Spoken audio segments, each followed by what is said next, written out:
Finishing up section 15.2, the sound of music.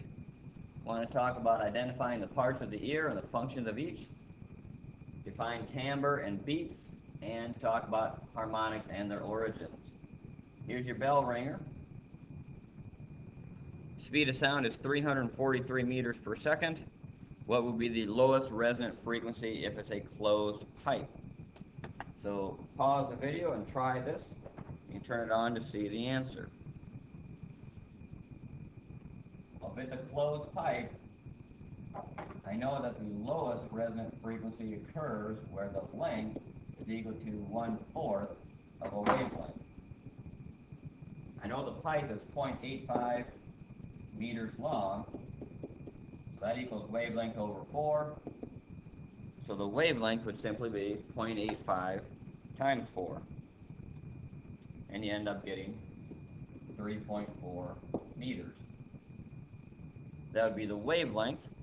What is the lowest resonant frequency? Well, velocity is wavelength times frequency. We must be at 20 degrees because the speed is 343. Wavelength we just figured to be 3.4. So to find that frequency, take 343 divided by the 3.4, and you get 100.88, or with two significant digits, you'd have to make it 1.0 times 10 to the second hertz.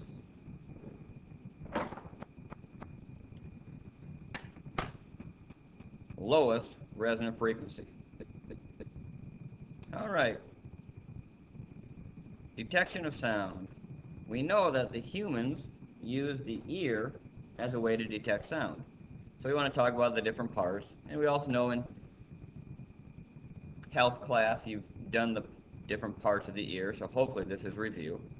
You really got three parts to the ear: the outer ear, which is made up of the pinna, this fleshy part, the stuff that sticks out of your head. You got the auditory canal, and then the eardrum, or the real name for that is tympanic membrane. Those are pretty much all external to the body. Then you've got the middle ear, which is made up of three really small bones: the hammer, the anvil, and the stirrup.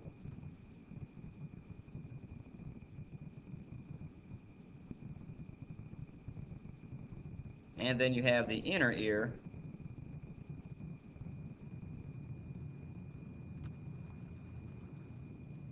which has the watery liquid inside there, and the cochlea, which have hair-like cells inside of that, and they vibrate when sound hits it, and then it causes that watery liquid to vibrate, stimulates the nerve cells, and then the signal goes into the auditory nerve to the brain, and we can interpret that as sound.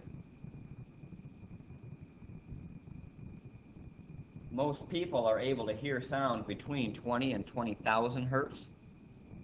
20,000 is the high pitch range and 20 is the low one. In class we will do a sound check and see what you guys can hear.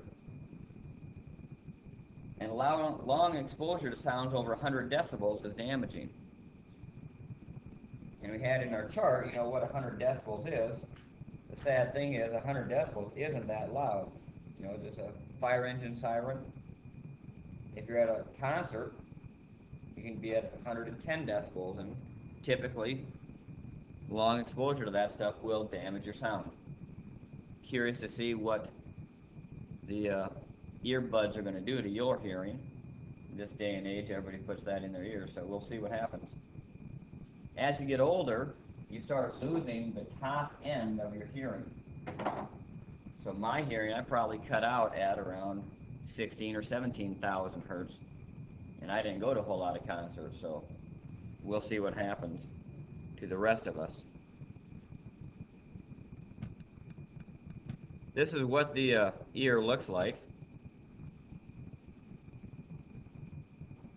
So right here, this area, that would be the pinna. Number 1 is the auditory canal, and number 2 is your eardrum, or your tympanic membrane. Then 3, 4, and 5 are what we call the middle ear. And you've got the 5, obviously, is the stirrup. 3 is your hammer, and 4 is the anvil. You got the hammer kind of pounding, looks like a hammer there. And then inside, number 10, your inner ear, that's the cochlea, and that is filled with that liquid. And then the signal gets sent through the liquid to the auditory nerve out to the brain.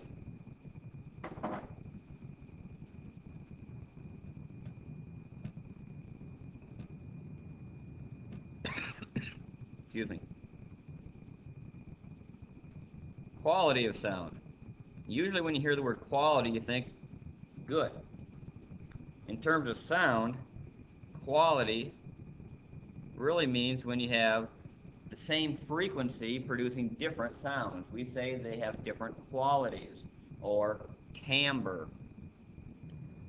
For instance, a flute playing a middle C will sound different than a trumpet playing a middle C because they are different resonating columns, so you have different frequencies also resonating to give this different overall quality of sound.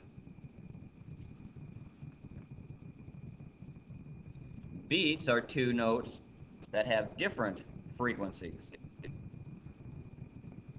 And to figure out beats, you just need to subtract the difference between the 2 frequencies that are played.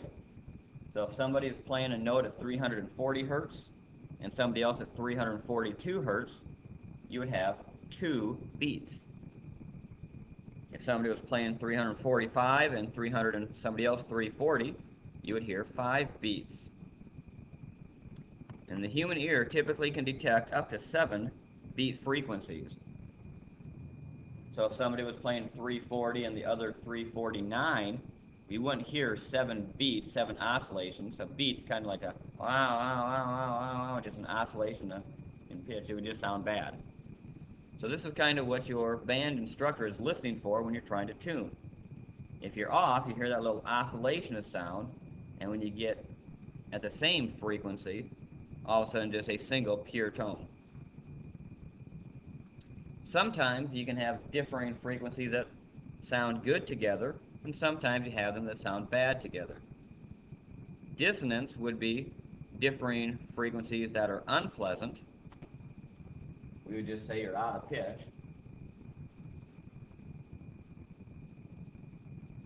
Whereas consonance would be differing frequencies that are pleasant to hear. And that would be like playing a chord. You might have 3 different notes, but it sounds good.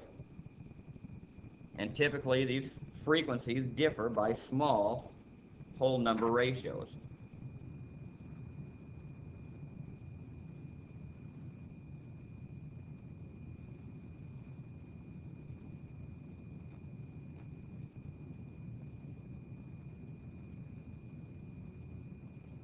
The fundamental, or also called the first harmonic, is the lowest frequency that makes up the sound. So if you hear somebody talking about the fundamental frequency, that would be when you use your open or closed tube resonator and solve for the lowest frequency that would resonate in that particular tube. And we've solved for those earlier, so you can find the lowest frequency very simply. That's called the first harmonic. But we also know that other notes will resonate.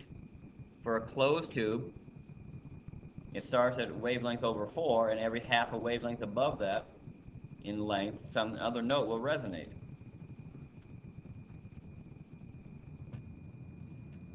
So harmonics are simply whole number multiples of the fundamental.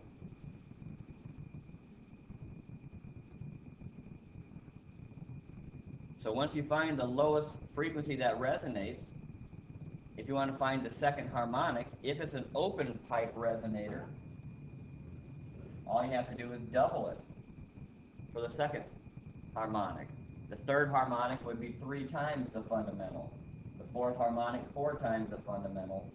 The fifth harmonic, 5 times the fundamental, and so on and so forth.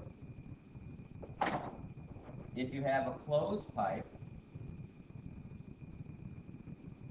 The lowest frequency is called the first harmonic. Well, the next lowest one, the second harmonic, happens at odd increments, or just 3 times the fundamental. The third harmonic would be 5 times the fundamental. The fourth harmonic would be 7 times the fundamental. And again, this happens because for the open pipe, the length, the lowest one is wavelength over 2, and your change in spacing always happens at a half a wavelength.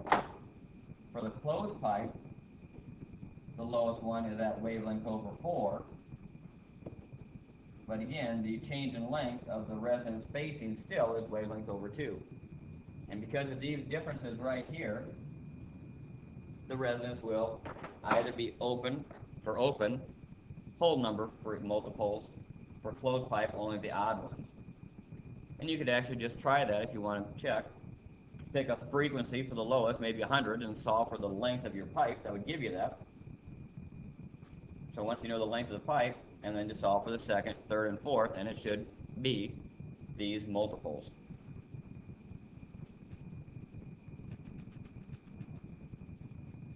And that ends the notes for chapter 15.